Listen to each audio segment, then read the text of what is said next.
welcome to Signal Shift. This is Rocky. Today's episode is all about living forever or not dying.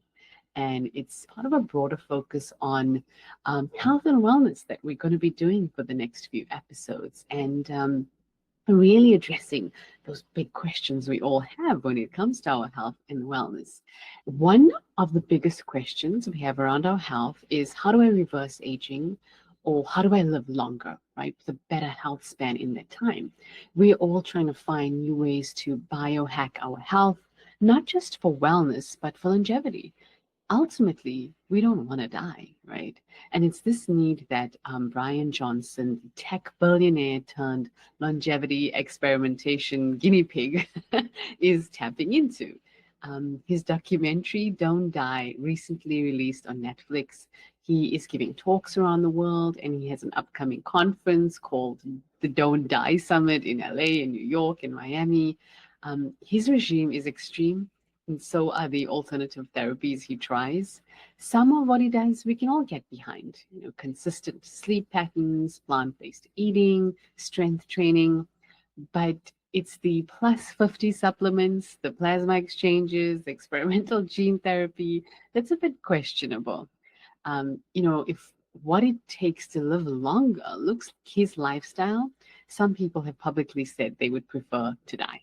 So very interesting to examine all of this. And all of this really sits in the sphere of transhumanism, which is the belief or theory that the human race can evolve beyond its current physical and mental limitations, especially by means of science and technology. So yeah, today our signals are going to focus on how we get to live longer and maybe not die. So Lana and Sue, excited to hear what you have to share with us today. This is Sue. I can go first. I know at this point in time, the best thing I can do for myself is to create the self-care habits that I know can just help improve just anxiety and all the things that come along with it. And so, yeah, I agree with you in terms of Bryan Johnson at his core. I was happy to know that I am now following a lot of the basic things that he is doing, and I don't know if you can call it biohacking or not, but just the old adage, like, you got to sleep well, you got to eat healthy, exercise, great. But the price tag he has on his regime of $2 million a year, that I cannot do. And a lot of people can't do that either.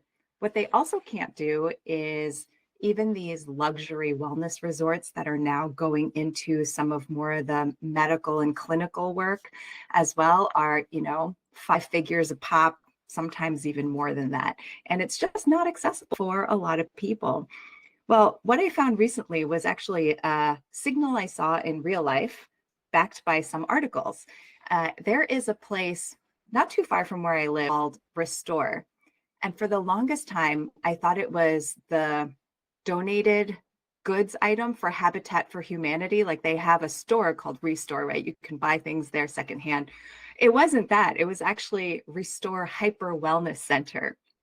And when I saw it, it was offering a lot of these services that Bryan Johnson might have at home, but you can actually get through membership.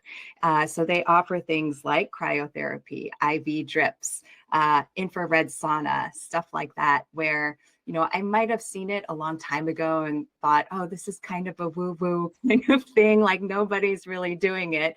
Well, the article that I saw is saying that it is really this growing trend, and it's really picking up on this idea that it's not just about disease prevention anymore. It's really proactively about longevity and aging well.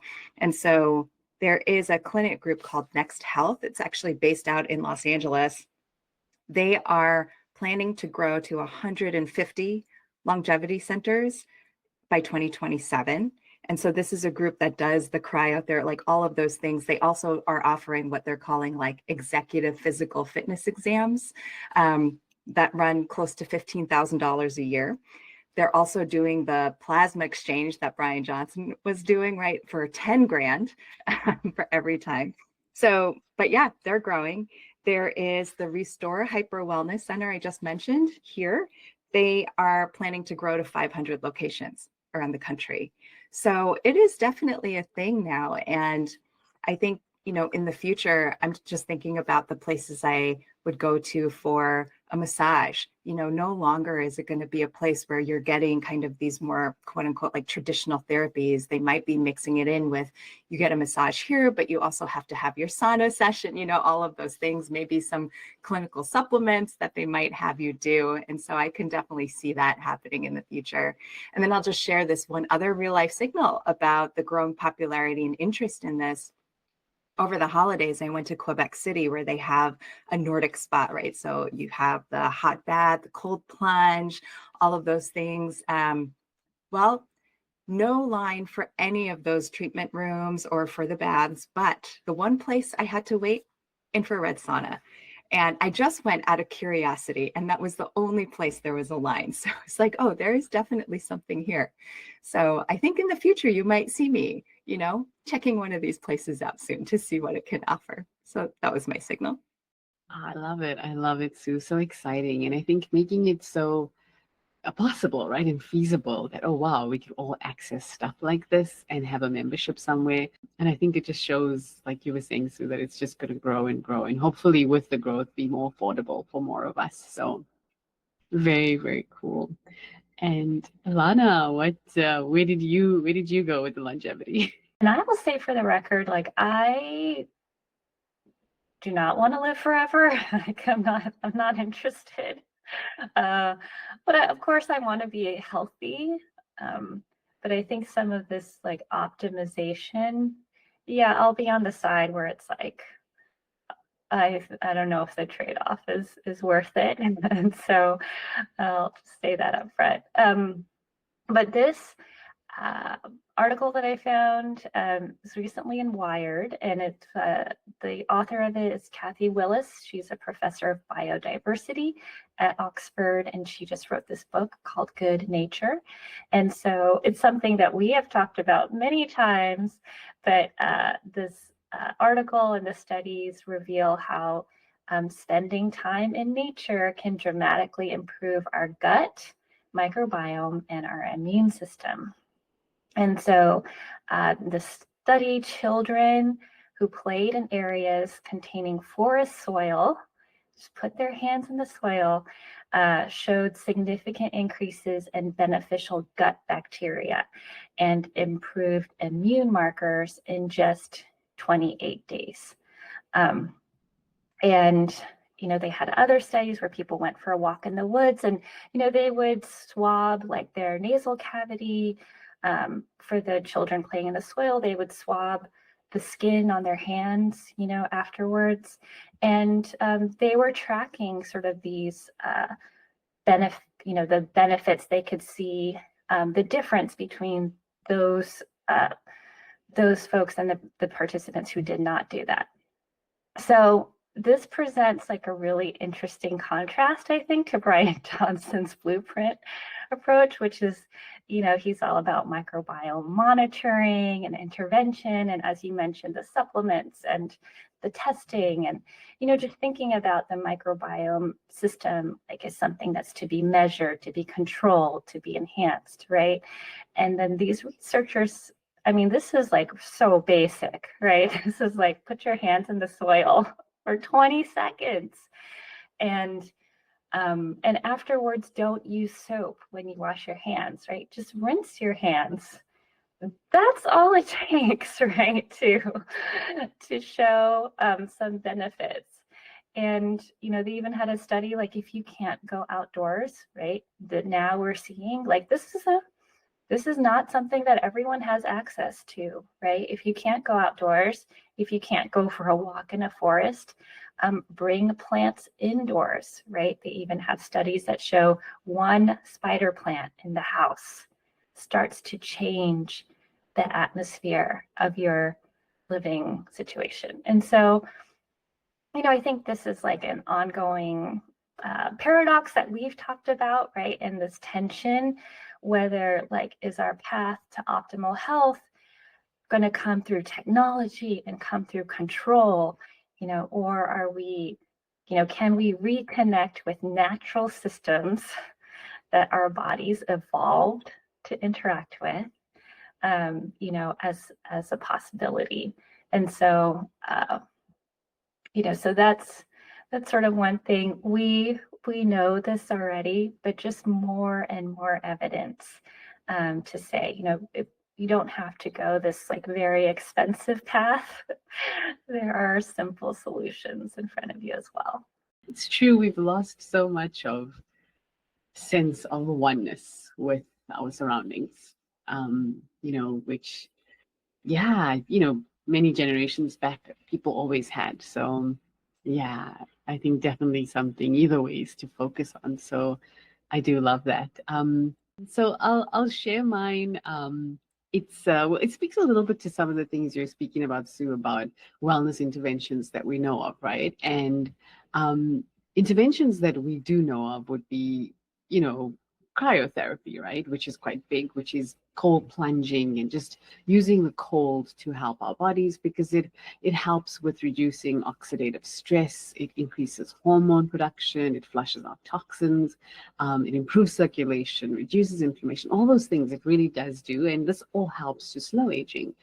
So I see this kind of cryotherapy as we're seeing as a very standard thing in gyms and spas. And I'm sure it'll even lead to like a professional, I don't know, cryo coach role like we saw with ketamine, and right, like I'm sure it's a whole world that's arising. But my signal is about the extreme end of this, and that's cryonics or cryopreservation. And that is really the science-based method of freezing the human body to preserve it and bring the body back to life at a later stage. So it's prompted by a short documentary that's shortlisted for the Oscars this year, where a man by the name of Nisar Ghafoor, he is not a billionaire. He works for one of the Virgin companies. He's about 59, probably maybe 60 now. He signed up to be cryogenically frozen on death. And he's kind of just showing a little bit of his journey. And the documentary is really more about his family's reactions and will they do this one day? And he's got, part of why he's doing it is that his wife is a lot younger. He got married later in life. His kids are, all still really young. And he knows that 70 is kind of that limit around where he may lose his life. So he wants to possibly come back and see them get married and, all those sorts of things. So, and he's kind of, it's raising questions for them, like, are we all going to do this? Is this what we do as a family? Like other families have tombstones, we are all going to be cryopreserved. But I thought, what an interesting concept around the idea of, not dying, living forever. The extreme end of it, but this, of course, happening. And the oldest patient who's actually been cryopreserved is someone called Dr. James Bedford. This happened in 1967, so he's still preserved. And the thing with cryopreservation is right now, the freezing can happen. That can happen, and the body can be frozen. It's happening. It's happened since 1967. But what we don't have right up to date right now is the ability to revive. And that's obviously what the science is missing. So when you do sign up for this, you are taking a bet on the future in a big way and hoping the science is going to be there. And of course, those in this world and scientists in this world, their strong belief is that we will get there and we will get to a point where we have the science to revive people. But yeah, cryonics, it's a thing. I think it's really interesting to see how more people are going to sign up for something like this.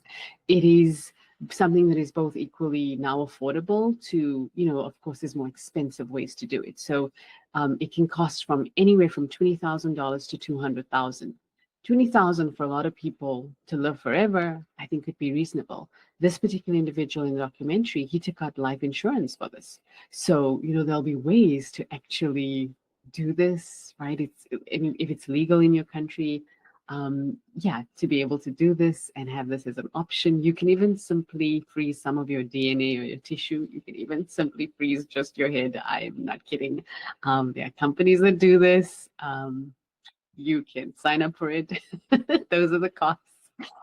Doing just the head is cheaper. And the reason to just do DNA or the head, I know this is on the other end, is that there's the belief that, well, those are the things you want to hang on to, and that's what makes you you. we could also be cloning bodies in the future. So your body could just be remade and you could have a clone, and then your DNA could be added to the clone in the future. And if that sounds crazy, in 2008, a whole bunch of healthy mice were cloned from lumps of frozen tissue. So they've done that exact process with mice, and it's worked. And a lot of the mice, those clones, lived to adulthood. So yeah, this is a whole world. There are summits for this. There's the Transvision Summit. There's the Society for Cryobiology Conference. It's quite an intense process as to what happens. It has to happen immediately on death, so that you're in your most preserved state, like flash freezing.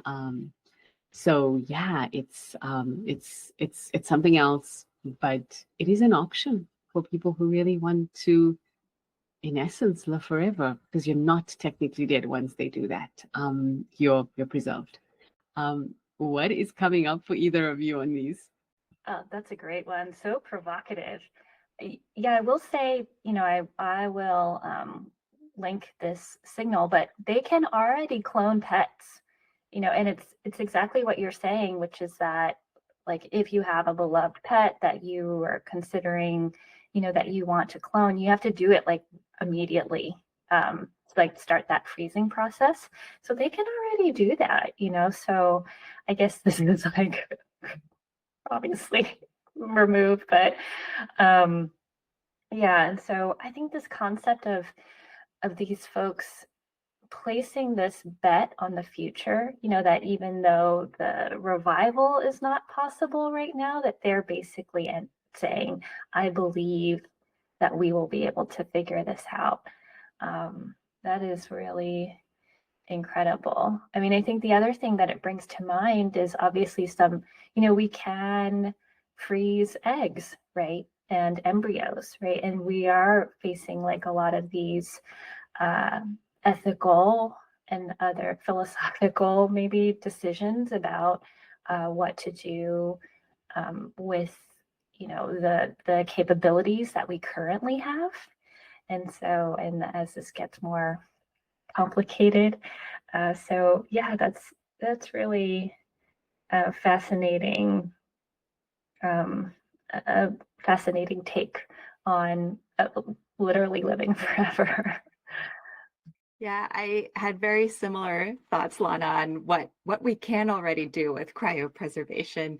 But I was thinking, going back to this whole "don't die" movement, if you're diagnosed with some kind of disease that we don't have a cure for yet, you could easily see this being an option, saying, well, when you got a cure, wake me up, like this is what I'd like to do for some people who really want to make sure they can outlive that and find a cure for that. So I thought that was interesting.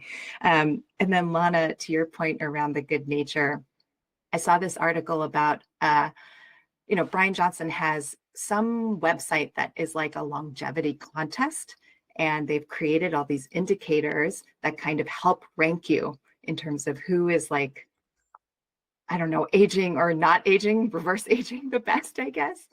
Anyway, this 64-year-old woman outranked Bryan Johnson. So of course there was an interview with her, and she generally does the basic things like eats well, sleeps well, all that stuff.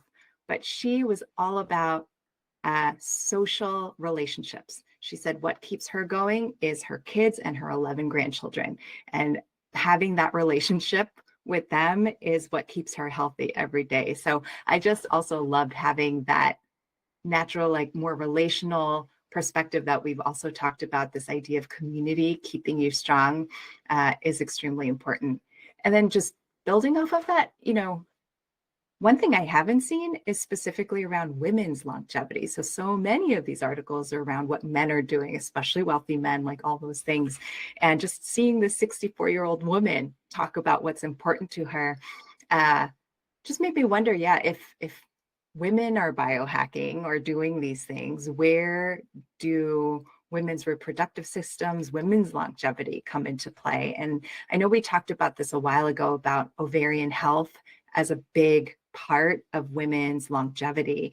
It was interesting. I didn't really see those two things coming together when I was searching for signals. So I would love to see that in the future. Like if you do have these longevity clinics, is there kind of a special menu, just a menu option for other things that are really important to women? And additionally for men, who knows, it might be different. So that might be coming in the future. Yeah, Sue, I think you're right, hitting the nail on the head there. I recently, for the first time, it's the first thing I ever saw that there's a women's health longevity summit.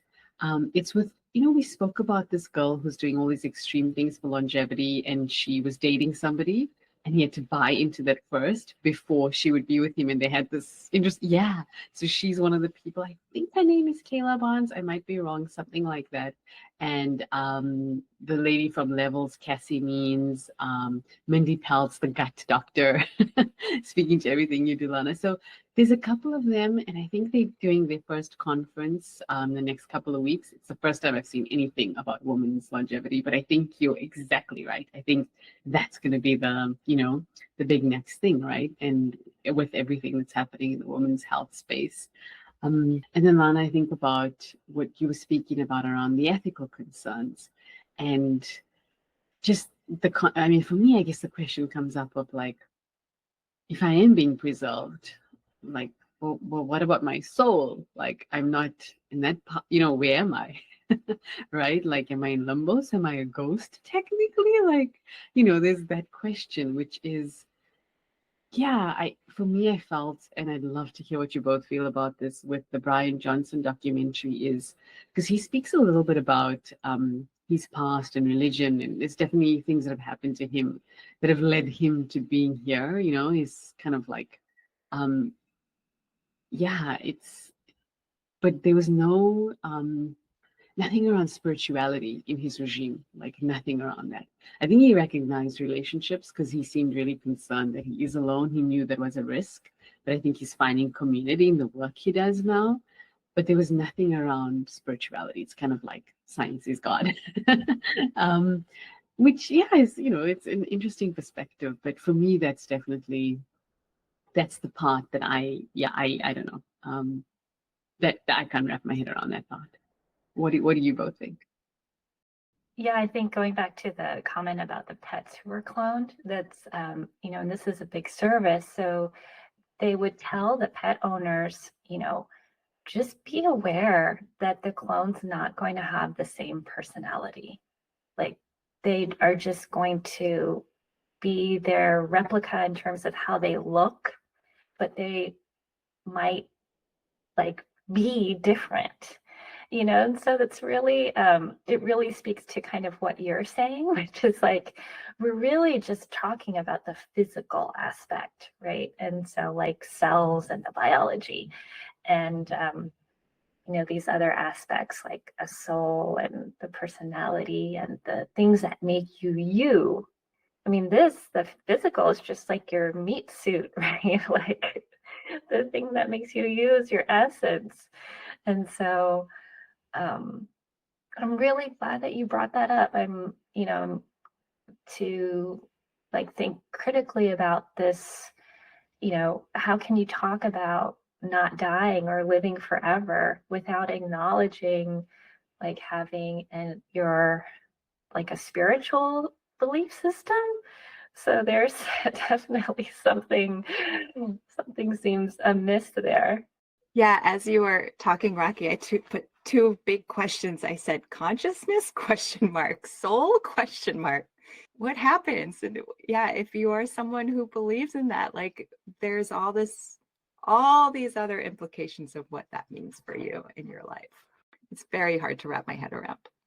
Yeah, I think we could spend the year talking about this topic because there's so many layers to this. But and Lana, I have to mention the Cryonics Institute do offer pet cryopreservation, and 170 people have already signed up. It hasn't happened yet for those people, I believe, but 170 people have signed up. So I guess this will be one of those episodes that's going to leave you thinking about a lot of things and a lot of questions, and also knowing, wow, there's really interesting things you can do for longevity, and increasing both health span and lifespan. It's important to be healthy with the life you have. So I think some really great things coming in the future that's going to enable us all to be healthier. And then really simple things we can do, like play with the soil. So yeah, if that's something to do this weekend, then go out there and get some nature. But we hope you enjoy this episode, and we will be back again next week. Thank you so much for listening. And as always, go to horizonshift.lab.com, sign up for the newsletter so you don't miss any announcements. And we'll see you next week. Thanks, and bye for now.